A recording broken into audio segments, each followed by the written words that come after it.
เป็นกันวันเพ็ญหอมเป็นสีอายขอฝากครับวันลูกเดียวคนว่านะโปรดสงสารปานีและเห็นใจให้นี่จากบ้านนามาหาน้องฟังประคองความหาให้สดใสยันแต่น้องคนนี้จะเห็นใจคือที่หวานยากจนคนบ่มีงานใหญ่ใจจะวิ่งเสียหน้ามาได้ค่าได้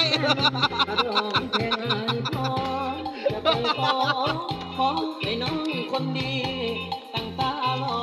น้องจงรอวันนั้นวันว่าเฮ็ดเล็ง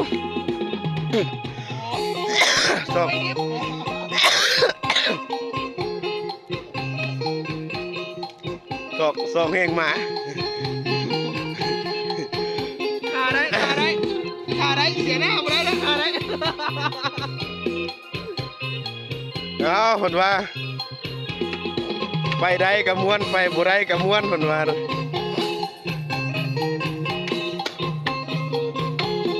บ่มียังมีแต่ม้วนกับม้วน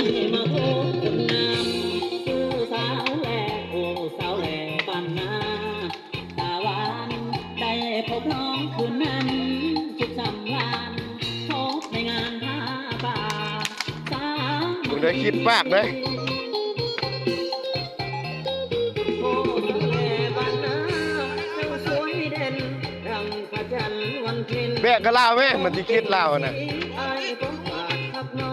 งฝากไว้โปรดสงสารปานีและเห็นใจ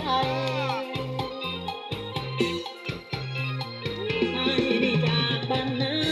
เอาไปกันเด้อแล้วฟังประคองความหาให้สดใส